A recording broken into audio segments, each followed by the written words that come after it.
एक राज्य में एक राजा राज करता था। उसे पक्षियों से बड़ा प्रेम था। उसके बाग में तरह तरह के पक्षियों का बसेरा था। एक दिन उसके दरबार में एक बहेलिया आया।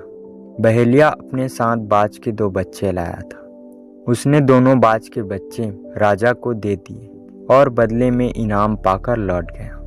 राजा बाज के बच्चों को पाकर बहुत खुश हुआ। दोनों बाज राजा के बाग में पलने लगे। जब वे उड़ने लायक हुए तब एक बाज तो उड़ने लगा, मगर एक बाज पेड़ की डाल पर बैठा रहता। राजा ने अपने सेवकों से उस बाज को उड़ाने को कहा। सबने बहुत कोशिश की, लेकिन बाज नहीं उड़ा।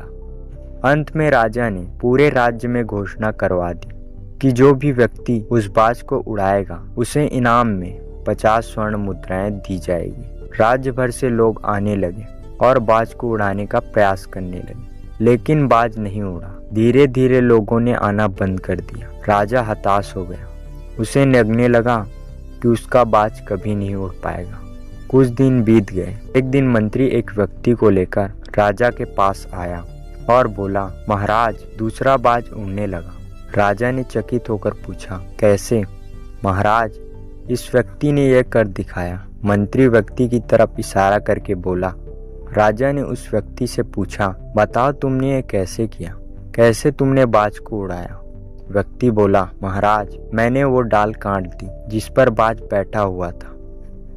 इस कहानी से हमें यह सीख मिलती है, हम सफलता की ऊंची उड़ान भरना तो चाहते हैं, लेकिन अपने कंफर्ट जोन से बाहर नहीं निकल पाते। सफलता प्राप्त करने के लिए रिस्क लेना पड़ता है, आराम छोड़ना पड़ता है और जी जान से मेहनत करनी पड़ती है। यदि आप इसके लिए तैयार हैं तो आपको सफल होने से कोई नहीं रोक सकता। लेकिन यदि आप आज के छोटे सुखों का मोह त्याग नहीं पाएंगे तो भविष्य की बड़ी सफलता से सदा वंचित रहेंगे। ऐसे ही प्रेरणादायक कहानी के लिए वीडियो को लाइक और चैनल को सब्सक्राइब जरूर करें।